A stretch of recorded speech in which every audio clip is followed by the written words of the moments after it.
सूरत गुजरात में स्थित एक जिला है और इसे भारत के डायमंड सिटी के रूप में भी जाना जाता है। जिला सांस्कृतिक और ऐतिहासिक रूप से समृद्ध और तापी नदी के दक्षिणी किनारे पर स्थित है। सूरत जिला हीरो व्यापारियों, फ्लाईओवर, रेशम बुनकरों, बड़े उद्योगों और विदेशी समुद्र तटों जैसी कई चीज़ों के लिए जाना जाता है। देश भर से पर्यटक यहाँ स्थित ऐतिहासिक स्थलों और अद्भुत समुद्र तटों को देखने के लिए सूरत आते हैं। पर्यटक साल में कभी भी सूरत आ जा सकते हैं। यदि आप गर्म और अर्ध जलवायु में यात्रा करने से बचना चाहते हैं तो मानसून का मौसम सूरत की यात्रा के लिए अच्छा नहीं है, जो जुलाई से सितंबर के बीच होता है। इसके अलावा सूरत की यात्रा करने और घूमने के लिए हर महीना बहुत अच्छा है। नमस्कार दोस्तों, मेरा नाम है संजय एंड स्वागत है हमारे यूट्यूब चैनल संजय इंडोर्स व्लॉग में।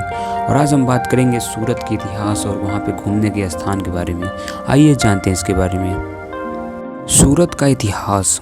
गुजरात के बंदरगाह शहर सूरत का इतिहास रामायण और महाभारत के युग में निहित है। लोकप्रिय लोक कथाओं के अनुसार यह कहा जाता है कि सूरत वह स्थान है जहां भगवान कृष्ण मथुरा से द्वारका जाते समय रुके थे। सूर्यपुर सूरत का प्राचीन नाम था और कोई सहायक दस्तावेज नहीं है जो इस बात पर प्रकाश डालता हो कि यह नाम वर्तमान में कब और कैसे बदल गया। ऐसा माना जाता है कि इस शहर की स्थापना 14वीं शताब्दी के आसपास गोपी नाम के एक ब्राह्मण ने की थी और इससे पहले यहाँ पर पारसी समुदाय का शासन था। सूरत के प्राचीन इतिहास पर एक नज़र डालने से पता चलता है कि यह एक महत्वपूर्ण अवधि के लिए हिंदुओं द्वारा शासित था और बाद में इस पर आक्रमण किया गया और मुगलों और कई अन्य विदेशी आक्रमणकारियों का एक उपनिवेश बना रहा, जिन्होंने शहर को अपने बंदरगाह हजीरा के लिए कब्जा कर लिया। सूरत बंदरगाह एक महत्वपूर्ण स्थान था क्योंकि इसने शासकों को व्यापार का विस्तार करने और लाभ को बढ़ाने के लिए अन्य देशों के साथ जुड़ने में सक्षम बनाया। सूरत और उसके आसपास प्रमुख आकर्षण। नंबर पहले पे है दांडी इतिहास। दांडी वह स्थान है जहां 1930 में मोहनदास करमचंद गांधी द्वारा लोकप्रिय दांडी मार्च निकाला गया था। महात्मा गांधी ने ब्रिटिश शासन के दौरान नमक पर लगाए गए कर के खिलाफ साबरमती से दांडी मार्च किया था।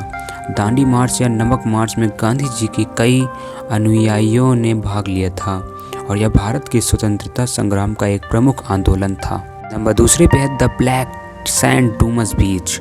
डूमस बीच सूरत जिले के दक्षिणी किनारे पर स्थित है और समुद्र किनारे अपनी काली रेत के लिए प्रसिद्ध है। स्थानीय लोगों का मानना है कि कई साल पहले इस जगह का इस्तेमाल हिंदुओं द्वारा शमशान भूमि के रूप में किया जाता था और यही कारण है कि ये रेत काली हो गई है।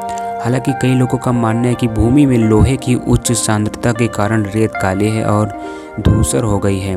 डूमस बीच के आसपास कई भूतों की कहानियाँ और असामान्य गतिविधियाँ बताई गई है जो इसके प्रेतवाधित गंतव्य बनती हैं। नंबर तीसरे पे है सुवाली बीच।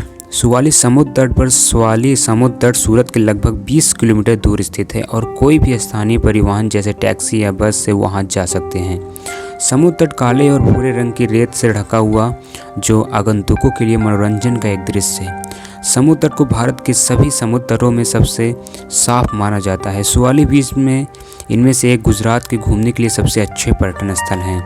नंबर 4 पे है सूरत कैसल। सूरत कैसल 16वीं शताब्दी का किला है जिसे राजा सुल्तान महमूद तृतीय ने बनवाया था। किले के निर्माण के पीछे मूल निवासियों और शाही परिवार को आक्रमणकारियों से सुरक्षित स्वर्ग प्रदान करता था।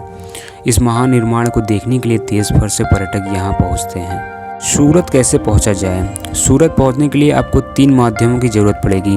नंबर पहले पे है एयर द्वारा। सूरत हवाई अड्डे STV पर उतरें और वहां से अपने गंतव्य तक पहुंचने के लिए कैब या सार्वजनिक परिवहन के कुछ अन्य साधन लें। सूरत हवाई अड्डा सीधी और कनेक्टिंग उड़ानों के लिए माध्यम से अन्य भारतीय शहरों के साथ अच्छी तरह जुड़ा हुआ है। इस प्रकार आपको यहां उड़ान भरने समय किसी भी परेशानी का सामना नहीं करना पड़ेगा। चंडीगढ़ से हवाई अड्डा air India, Indigo, spice jet की उड़ान हवाई किराया है 4000 से 5000 शुरू होता है। गुवाहाटी से हवाई अड्डे से Go Air, Indigo, spice jet उड़ान भरें करें और हवाई किराया है इसका 5000 से 6000 से शुरू होता है। जयपुर से हवाई अड्डे इंडिगो की उड़ान लें, हवाई किराया है 4000 से शुरू होता है। अब बात करते हैं नंबर दूसरे पे ट्रेन से। यदि ट्रेन से यात्रा करने की योजना बना रहे हैं तो सूरत रेलवे स्टेशन पर उतरें। इस स्टेशन से देश भर के अक्सर आने जाने वाली नियमित ट्रेन चलती हैं। गांधीधाम स्पेशल, अग्र क्रांति, राजधानी और स्वराज एक्सप्रेस कुछ ऐसी ट्रेनें हैं जिनमें सूरत पहुंचने के लिए सीटें आरक्षित की जा सकती हैं। अब रोड द्वारा आपको बता रहे हैं हम, यदि आप पड़ोसी शहर और राज्य में रह रहे हैं तो सड़क मार्ग से सूरत की यात्रा करना काफ़ी अच्छा निर्णय होगा। यात्रा करने के लिए आप यहां बस, टैक्सी द्वारा पहुंच सकते हैं। यदि आप अपनी गति से यात्रा करना पसंद करते हैं तो यहां सेल्फ ड्राइव करें। सो थैंक यू गाइस, मिलते हैं नेक्स्ट वीडियो। तब तक के लिए आप वीडियो को एंजॉय करिए और सूरत ज़रूर घूमें और आप अपना पसंदीदा प्लेस को कमेंट में ज़रूर बताएं।